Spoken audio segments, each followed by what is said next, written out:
भूत वृत्ति अनुकंपादान सराग संयमादि योग क्षांति शौचमिति सद्वेद्यस्य।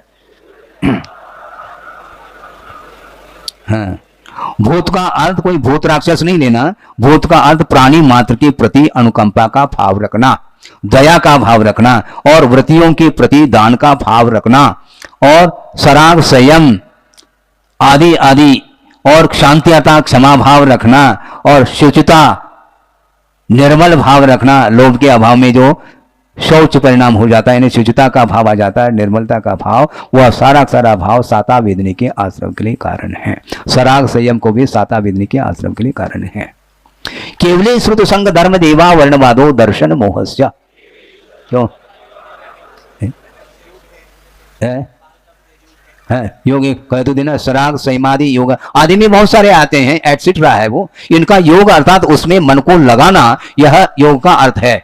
ये अर्थ टीकाकार ने खोला है, वहां पर से आप देख सकते हैं। योग का अर्थ और कोई चेष्टा नहीं लेना, किंतु इस प्रकार के प्राणी मात्र के प्रति अनुकंपा का रूप भाव लाना, यह योग के अंतर्गत आता है। यानी मन को उसमें लगाना, यहां पर योग का अर्थ ये लिया है।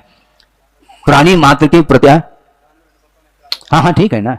हाँ, दान और अनुकंपा में अंतर है, सामान्य रूप से लिया गया है, किंतु गुरुदेव ने यह कहा कि प्राणी मात्र के प्रति तो अनुकंपा की जाती है, दया का भाव रखा जाता है, किंतु दान किसके प्रति?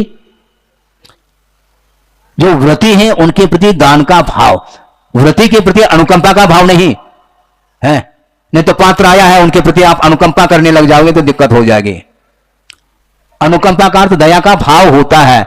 तो वस्तुतः जो पीड़ा का अनुभव कर रहा है, जो जिसको देख करके करुणा भाव जागृत हो जाता है, दुखी है, दुखी जीवों के प्रति अनुकंपा का भाव जागृत होता है, जो प्राणी मात्र के प्रति होता है। किंतु जो व्रतिजन हैं उनके प्रति अनुकंपा तो ठीक अपनी जगह है, किंतु दान का भाव आना चाहिए, ये इसका अर्थ है। सराग संयम अर्थात संयम तो धारण कर लिया, किंतु राग के साथ वह संयम चल रहा है, वह भी साता वेदनी के आश्रम के लिए कारण है। ऐसा क्षमा भाव और शुचिता का भाव, यह भी साता वेदनी के आश्रम के लिए कारण है।